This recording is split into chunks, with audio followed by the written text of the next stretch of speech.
आपने आवाज सुनी? Hear it once more. Now that speaks for the build quality of Ford. Hello and welcome to Auto Easy. Today we're going to talk about a car that has given birth to the one of the most loved segment in India, the sub 4 meter compact SUV. It's none other than Ford EcoSport. I welcome you back to my channel, and first of all, before beginning this video, I would thank each and everyone for subscribing my channel, as we are now 1000 subscriber family. I never knew that we would be able to cross this milestone in such a short span of time.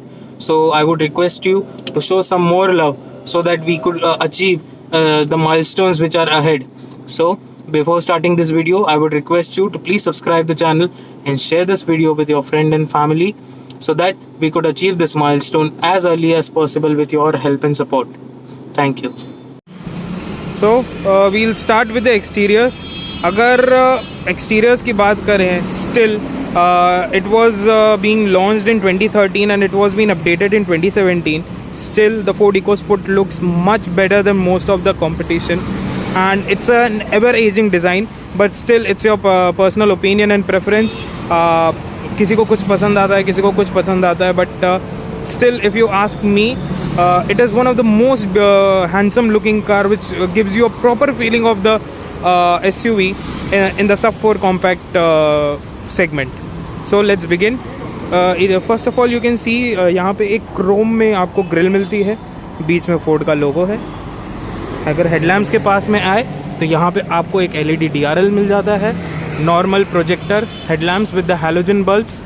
अगर हम लोग नीचे की तरफ आते हैं तो fog lamps में भी आपको हैलोजन बल्ब्स हैं, and even the indicators are merged with the fog lamps, जिनमें कि आपको हैलोजन बल्ब्स ही दिया जाता है. If we come to the tire section, the tire provided here is a 205/60 R16 radial tires. आप देख सकते हैं. And if we come to the sideways, अगर इसके ग्राउंड क्लियरेंस की मैं बात करूं, so it's near around 200 mm. यहाँ पे आप देख सकते हैं इसके इंडिकेटर्स इसके ORVMs पे दिए गए हैं.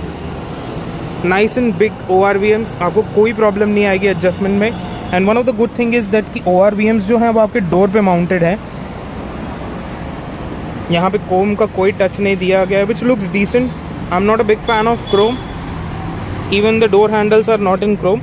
This particular model is the Ford EcoSport Titanium 1.5 diesel. अगर डोर ओपनिंग की बात करूँ तो फ्रंट डोर्स तो काफ़ी वाइड ओपन होते हैं, सो इनग्रेस एंड एग्रेस में ऐसा कोई इशू नहीं होगा. बट वन प्रॉब्लम इज़ कि रियर डोर्स थोड़ा सा कम, अगर थोड़ा और खुलते तो ज़्यादा बेटर होता. यहाँ पे आपको फ्यूल लिड मिल जाता है. इसकी फ्यूल कैपेसिटी 52 लीटर्स की है. अगर रूफ की बात करूं तो रूफ पे आपको रूफ रेल्स मिल जाती हैं, but these are just for show, not for practical use. यहाँ पे आपको क्वार्टर ग्लास मिल जाता है, जिसकी वजह से एयरी रूम मिलता है कैबिन में. Now this is the back profile. One of the good things about the car is कि यहाँ पे जो आपका स्पेयर व्हील है वो टेल गेट पे माउंटेड है. इसके अपने प्रोज एंड कॉन्स है. One of the cons is I will show you. इसका जो टेल गेट है वो ऊपर की तरफ नहीं खुलता, साइडवेज में खुलता है, which causes some hindrance when you are parked in a tight space. ये इसका बूट स्पेस. यहाँ पे ओनर का कुछ सामान पड़ा हुआ है. It's around 350 litres. ये वाला जो स्पेसिफिक मॉडल है इसमें आपको 60-40 स्प्लिट नहीं मिलता है, but yes the seats are foldable. This is only one of the cars which has a fifth spare wheel with alloy. ये रही इसकी कुछ टेल लैम्प्स. इसमें रिक्वेस्ट सेंसर नहीं आता है. इसमें जस्ट आपको अपना हाथ ऐसे डालना है and you are good to go. See, मेरी कुछ शिकायत रही है फोर्ड के साथ. इन लोगों की पैकेजिंग में कहीं ना कहीं कमी रह जाती है. If I show you one thing, look at this. ये देखिए, यहाँ लोअर डाउन जो प्लास्टिक है काफ़ी फ्रेजाइल है. एंड ये देखिए यहाँ पे कैसे प्लास्टिक ओवरलैप कर रहा है. This car costed around 11 lakh rupees on road, and still such things if you face, it's not good. ये देखिए नीचे जो है वो प्लास्टिक बहुत ही मतलब एकदम फ्रेजाइल क्वालिटी, मतलब ऊपर और नीचे के प्लास्टिक में ज़मीन आसमान का अंतर है. This is how the footwell is. हाँ, एक और मेरे को शिकायत थी. As you can see this is the clutch and there you can see a rod. Just a second, I will start the car for you.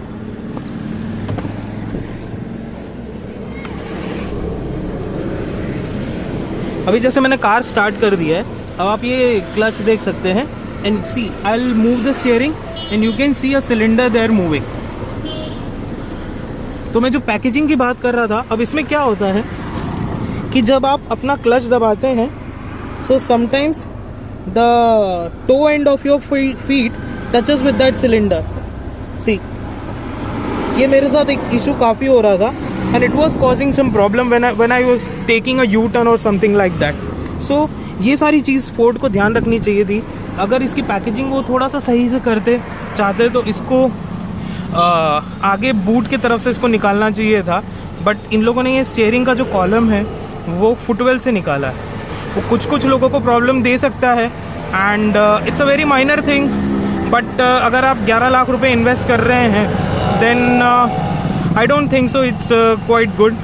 So there are few things, but हर गाड़ी के कुछ pros and cons होते हैं. ये मेरे कुछ थे, सो मैंने इनको मेंशन कर दिया है और आगे वीडियोस में जो भी और कुछ होगा मैं आपको बताता चलूँगा. So in the exteriors one more feature is there. As you can see यहाँ पे आपको पडल लैम्प्स मिलते हैं. ये रात में काफ़ी अच्छे लगते हैं.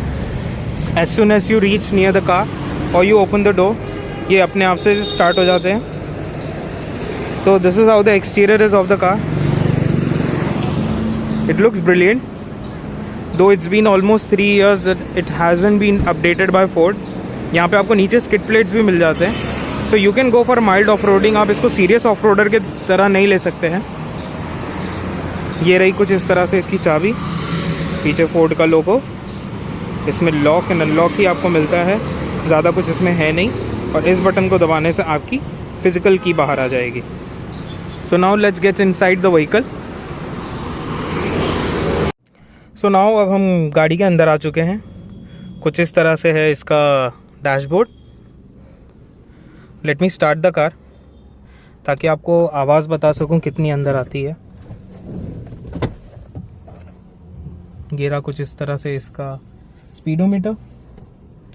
यहाँ पे आपको मिलता है push button start.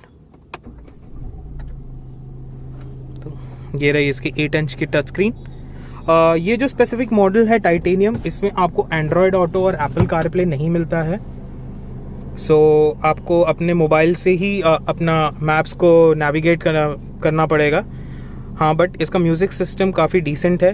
Due to copyright reason मैं आपको इस पे गाने या कुछ सुना नहीं सकता. So let's begin with the door first. यहाँ पे आपका हैंड के लिए जगह है, चारों पावर विंडोज़ के स्विच. यहाँ पे ऑटो में सिर्फ और सिर्फ ड्राइवर साइड पे ही है. आपके एडजस्टमेंट के लिए ORVM एडजस्टमेंट के लिए ये ऑटो फोल्डेबल है. Just a second, I will show you. सी,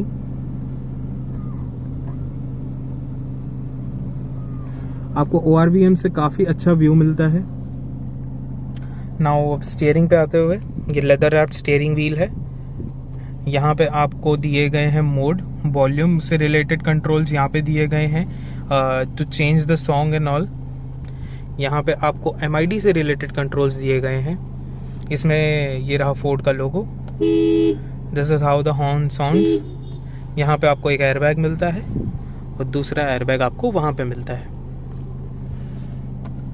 इस तरफ नीचे आ जाएं तो यहाँ पे आपको हेडलाइट्स के कंट्रोल दिए गए हैं. इस साइड पे आपको इंडिकेटर्स के कंट्रोल दिए गए हैं. जो फर्स्ट जनरेशन इको स्पोर्ट थी उसमें यूरोपियन मॉडल्स की तरह आपको लेफ्ट हैंड साइड पे दिए जाते थे indicators, but in 2017 update they have changed it to Indian ways. अब यहाँ पे आपको इंडिकेटर्स के लिए मिलता है और यहाँ पे आपको डिपर के लिए स्विच मिल जाता है. कमिंग टू दिस साइड, यहाँ पे आपके वाइपर के फंक्शंस हैं. Now this is a 2019 variant. अगर आप अभी टाइटेनियम मॉडल लेने जाएंगे तो उसमें आपको ये क्रोम रिंग्स नहीं मिलेंगी। And the display, the MID over here is quite bigger, it's almost I guess 3 inches. अब जो MID आ रही है वो छोटी आती है। ये जो स्पेसिफिक सेटअप है ये आपको स्पोर्ट्स वेरिएंट में मिलेगा, जो top of the line variant है टाइटेनियम स्पोर्ट्स। एंड इसमें जो अब आ रही है इसमें आपको ये क्रोम रिंग नहीं मिलती है। डिसअपॉइंटली कुछ फीचर्स जो हैं अब रिसेंटली BS6 अपडेट में फोर्ड ने अपनी गाड़ियों से कुछ मॉडल्स में से निकाल दिए हैं और उसको शिफ्ट कर दिया है टॉप एंड वेरिएंट्स पे।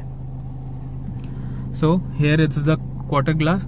अब इसका A पिलर जो है वो काफ़ी मोटा है, इसलिए यहाँ पे आपको क्वार्टर ग्लास दिया गया है।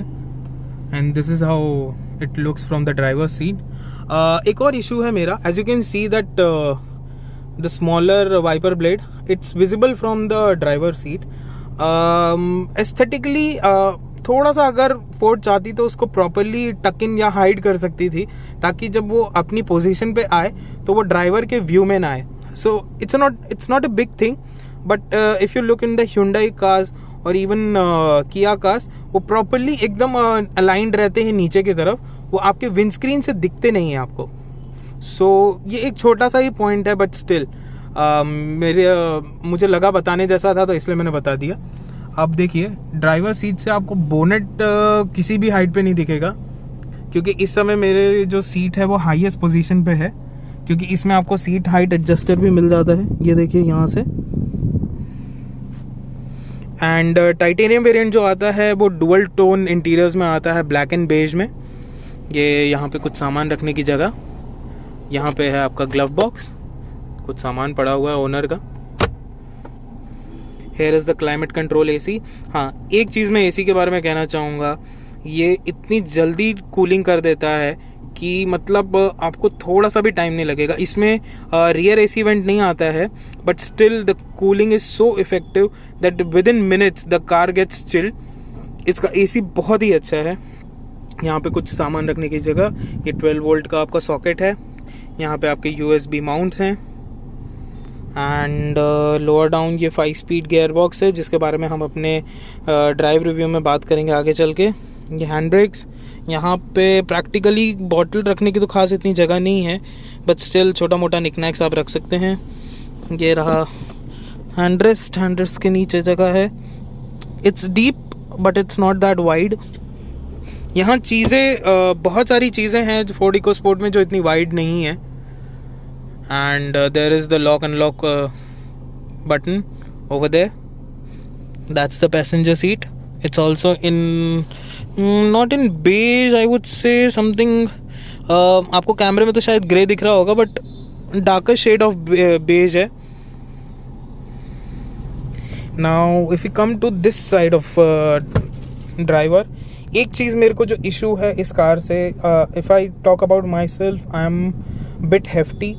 मेरा बॉडी जो है वो थोड़ा सा हेफ्टी साइड पे है, सो माई बिल्ट इज हैवी। तो मुझे जो प्रॉब्लम हो रही थी, इसका फुटवेल जो है वो काफ़ी नैरो है।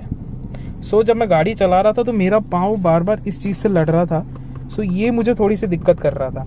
एंड तीनों पेडल्स के बीच में गैप काफ़ी कम लग रहा है मुझे। सो अब जैसे ये मेरा जो शूज़ है वो थोड़ा वाइड है, तो जब मैं ये एक पेडल दबाता हूँ और जो दूसरा रखता हूँ तो ये मेरे शूज़ एक दूसरे से ब्रश करते हैं when I press both the clutch and brake. So एक मेरी वो शिकायत रही है कि इसका जो फुटवेल है वो काफ़ी नैरो है। एज सच कार भी नैरो है, एंड इसकी वन ऑफ द कॉन्स ये भी है कि गाड़ी में स्पेस की कमी है। सो रूफ में दिए गई चीज़ों की बात कर लें, यहाँ पे आपको सनशेड्स मिलते हैं, ये प्लास्टिक में है। यहाँ पे मिरर या लाइट की कोई सुविधा नहीं दी गई है। यहाँ पे हैंडल आपको नहीं मिलता ड्राइवर साइड पे।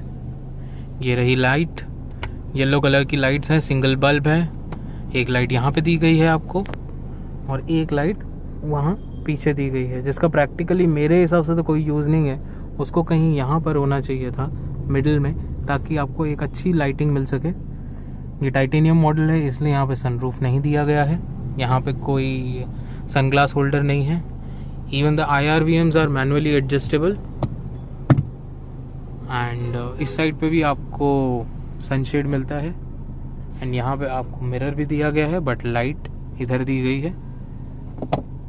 येलो बल्ब्स हैं। अगर नीचे की तरफ आते हैं तो यहाँ पे आपको 8 इंच की टच स्क्रीन मिलती है। जो कि काफ़ी स्लीक है।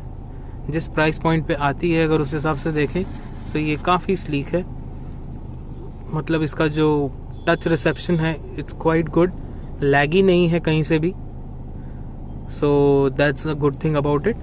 बट इस वेरिएंट में आपको एंड्रॉयड ऑटो और एप्पल कारप्ले की सुविधा नहीं मिलेगी। अगर आप top of the line variant में जाते हैं जो कि है स्पोर्ट्स प्लस, उसमें आपको फोर्ड का सिंक के साथ साथ आपको Apple CarPlay and Android auto भी मिलता है। बट इस पर्टिकुलर वेरिएंट यानी कि टाइटेनियम में ये नहीं मिलता है। नीचे फिजिकल कीज भी दी गई हैं which is much appreciated, because पूरा टच स्क्रीन सिस्टम कभी कभी डिफिकल्ट होता है यूज़ करने के लिए while driving. This is the start stop button. And इसमें जो एसी का प्लेसमेंट है वो नीचे है। For my liking it's bit down but it's okay, वो अपना काम अच्छे से कर देता है। Now let's get back to the rear seat and talk about the rear seat comfort. So now let's open the rear door. जिस angle पे ये रियर डोर खुलता है वो थोड़ा सा कम है, सो इसमें एल्डरली पर्सन के लिए इनग्रेस एंड एग्रेस यानी चढ़ना उतरना थोड़ा सा प्रॉब्लमेटिक हो सकता है। So let's get inside. अब जो ये सीट एडजस्टेड है वो मेरे ड्राइविंग पोर्शन के हिसाब से है। So as you can see how much space is there, decent space. My height is 5'8", I can keep my feets down the seat. So मैं एक अच्छे कंफर्टेबल पोजीशन पे आ जाता हूँ। अगर डोर पैनल्स की बात करूँ, यहाँ पे 1 लीटर बॉटल होल्डर मिल जाता है। यहाँ पे आपका विंडो का अप डाउन का स्विच, क्रोम सिल्वर क्रोम में आपको डोर हैंडल मिल जाता है। यहाँ पे आपको कुशनिंग पैडेड नहीं है बट प्लास्टिक मटेरियल है डोर हैंड सपोर्ट के लिए। ये रही कुछ इसकी स्कूप्ड आउट सीट्स। यहाँ पे आपको पॉकेट मिल जाती है ताकि आप अपनी मैगजीन रख सके या कुछ भी। पीछे की तरफ आपको कोई एसी वेंट्स नहीं मिलते, बट एज सच जो गाड़ी का एसी है वो काफ़ी स्ट्रॉन्ग है, so there is no such need. मतलब ऐसी कोई डील ब्रेकर नहीं है अगर यहाँ पे पीछे आपको एसी वेंट ना दिया गया हो। This is how the seat is, adjustable headrest. पीछे से आपको व्यू कुछ ऐसा मिलता है गाड़ी का, ये रहा। विंडोज़ आर बिग बट जो एंगल है वो थोड़ा सा ऊपर की तरफ आता है तो क्लॉस्ट्रोफोबिक फील होता है। बट क्योंकि cabin black and beige interiors में है एंड पीछे आप देख सकते हैं कि क्वार्टर ग्लास भी दिया हुआ है, so it feels bit Airy. देखूं तो ये ऑलमोस्ट मेरे शोल्डर तक आ जाता है, शोल्डर लाइन तक। Now if you talk about the headroom, see this is the headroom I am getting. But अगर कोई मेरे हाइट का हो एंड मेरे साइज़ का हो तो यहाँ पे पीछे 2 लोग ही कंफर्टेबल हैं। आई डोंट थिंक सो अगर एक छोटा बच्चा बैठ सकता है below 10 and that age group, और एज सच कोई कंप्लेन। तो यहाँ पे आपको रिट्रैक्टेबल डोर हैंडल्स मिल जाते हैं। यहाँ पे है coat hangers. Kia Seltos HTX variant में यहाँ पे आपको फिक्स्ड हैंडल्स मिलते हैं विच इज़ नॉट गुड। ये रिट्रैक्टेबल दिए गए हैं तो एक क्लीन लुक देता है आपको। ऐसी है कुछ इसकी रूफ। यहाँ पीछे दी गई है लाइट, और जो मेरी लाइकिंग के हिसाब से बहुत पीछे दे दी गई है, येलो बल्ब है ये। सो इसको कहीं यहाँ मिडिल में होना चाहिए था ताकि प्रॉपर लाइट फैल सकती। ये रहा एडजस्टेबल हेडरेस्ट। यहाँ पे पीछे आपको 2 एडजस्टेबल हेडरेस्ट दिए गए हैं। पीछे पार्सल ट्रे एंड पीछे का ग्लास एरिया काफ़ी सफिशेंट है एंड रेक्टेंगुलर शेप में है। ये सीट्स जो हैं वो कम्प्लीटली फोल्डेबल हैं।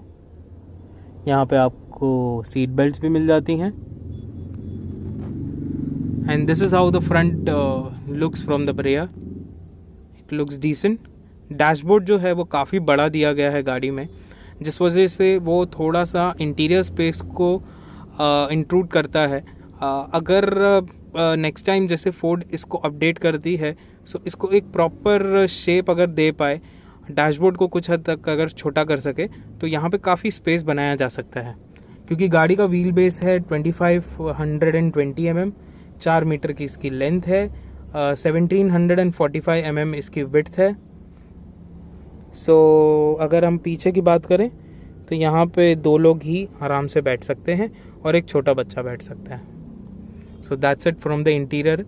अब नेक्स्ट हम आपको गाड़ी ड्राइव करके बताता हूँ सिटी एंड हाईवे पे कैसा गाड़ी का फील है और ड्राइवर सीट से कैसा कंफर्ट आपको मिलता है। So I am on the driving seat और ड्राइविंग सीट पे आ चुका हूँ and the first and foremost thing is कि जो सीट है वो थोड़ी सी पतली है और जो मेरा बिल्ट है वो थोड़ा सा ज़्यादा है, हैवी बिल्ट। सो उस वजह से मेरे को एक कंफर्टेबल पोजीशन ढूंढने में थोड़ी सी दिक्कत आ रही थी एंड इसमें नो डाउट सीट एडजस्टमेंट्स के हैं, हाइट एडजस्टमेंट भी है, but still if you are a heavy person तो आपको थोड़ी सी दिक्कत आएगी एक प्रॉपर पोजीशन ढूंढने में, क्योंकि जो फुटवेल है and even the seats are quite narrow. Secondly मैंने ऑलमोस्ट इसको 200 किलोमीटर्स प्लस चला चुका हूँ and it's been driven around 13,362 kilometres by the owner एंड ये मेरे पास आज पूरे एक दिन के लिए थी। तो मैंने ऑलमोस्ट इसको 200 प्लस किलोमीटर चला दिया और अभी और 100 किलोमीटर मेरे को चलाना है, जिसमें कि 20% हमने सिटी में चलाया एंड 80% ऐसे हाईवे पे था। जैसे आप देख सकते हैं इस समय मैं NH48 पर हूँ। सो अगर मैं ड्राइव की बात करूँ, this car is meant for highway. Highway इसके लिए एक ब्रिलियंट कार है। इसकी अगर स्टेबिलिटी की बात करें या फिर इसकी हैंडलिंग की बात करें, सस्पेंशन सेटअप की बात करें या फिर चैसी की बात करें, it's meant for enthusiastic driving. But अगर मैं इसको सिटी में बात करूँ तो इसका जो क्लच है वो हैवी साइड पे है and it's been an issue with the Ford EcoSport, specially with the oil burner और the diesel variant, that with more kilometres you clock on, आपका जो पेडल होता है वो हैवी होता जाता है। सो जो कि ये ज़्यादा चली नहीं है, ओनली 13,000 किलोमीटर चली है, बट स्टिल जो पेडल का फील है वो थोड़ा हैवी हो गया है। एंड जो गेयर बॉक्स की अगर मैं बात करूँ तो गेयर बॉक्स इज़ बिट नॉची। अब नॉची से मेरा मतलब ये है कि जो गेयर स्लॉटिंग है उसको थोड़ा सा एक हैवी हैंड चाहिए रहता है। ये इतना स्मूथ नहीं है जैसे मारुति के गेयर बॉक्स आते हैं और even the Hyundai, it needs a heavy hand, but it's okay. But जैसे जैसे आप जितने ज़्यादा किलोमीटर चलाते जाएंगे ये इशू आता ही जाता है कि ये गेयरबॉक्स नॉची बिहेव करता है, यानी कि परफेक्ट स्लॉट नहीं होता, आपको एक हैवी हैंड के साथ इसको चेंज करना पड़ेगा। All and all it's great car to drive, मतलब हाईवे की तो one of the best cars to drive on highway. So city में ये प्रॉब्लम है कि थोड़ा सा विजिबिलिटी का इशू आता है। अगर आप देख सकते हैं इसका ए पिलर जो है यहाँ पे क्वार्टर ग्लास दिया हुआ है, बट स्टिल जो थोड़ा सा कबरसम हो जाता है इसको सिटी में चलाना। एंड एज सच इसमें अगर आप बोनेट देखने के शौकीन है तो आप किसी भी हाइट पर रखिए आपको बोनेट नहीं दिखाई देगा, but still you sit on a commanding position and overall it's a fantastic car to drive. And highways as such I said it's brilliant. And mileage की अगर मैं बात करूँ तो ओवरऑल अभी मैंने सिटी एंड हाईवे में चलाया है, currently it is giving me around 18.9 kmph, which is not bad. इससे पहले हम लोग 5 लोग थे with luggage, currently we are 2 people, so I don't think so it's pretty good mileage and we drove in the heavy traffic in the city, so 18.9 is not at all a bad mileage। मैं इस drive review में एक और चीज़ add करना चाहूँगा। Normally क्या होता है, जैसे अभी मैंने इसको रात में भी चलाया था, मतलब ऑलमोस्ट अर्ली मॉर्निंग में चलाया था, तब काफ़ी अंधेरा था। सो किसी भी गाड़ी को चूज़ करते समय आप हर चीज़ को देखें। जो कुछ इंपॉर्टेंट चीज़ों में से एक है हेडलाइट का परफॉर्मेंस, क्योंकि जब आप रात में ट्रैवल करते हैं, if you are travelling on highways at night, तो आपका जो विज़न है वो प्रॉपरली क्लियर होना चाहिए।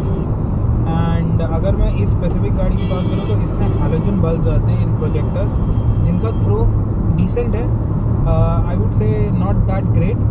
अगर इस सेगमेंट में बात करें तो मारुति सुजुकी विटारा ब्रेजा में जो IP LED सेटअप आ रहा है टॉप एंड वेरिएंट्स में, वो one of the best setups है, जिसका लाइट थ्रो काफ़ी वाइड है एंड काफ़ी शार्प है। इसके अंदर जो हैलोजन प्रोजेक्टर्स दिए गए हैं it's decent, not that bad, but Maruti Suzuki Vitara Brezza का जो दिया गया है it's one of the best, मतलब सेगमेंट अबव की गाड़ियों से भी बेटर है। एंड सेकेंडली एक और चीज़ की मैं बात करना चाहूँगा, जो इसका स्टीयरिंग है। अगर मैं स्टीयरिंग के बारे में बात करूँ तो ये डेड से सेंटर से बिल्कुल भी डेड नहीं है, कुछ भी हल्के से भी इनपुट आपको रोड पे महसूस होंगे। और ये वैसा स्टीयरिंग फील नहीं होगा, इलेक्ट्रॉनिक स्टीयरिंग नहीं फील होगा कि जैसे टायर और आपके बीच में, नो डाउट ये एक करें, आपका इलेक्ट्रिक मोटर से ही कनेक्टेड है, बट जो इससे फील आता है वो काफ़ी डायरेक्ट है।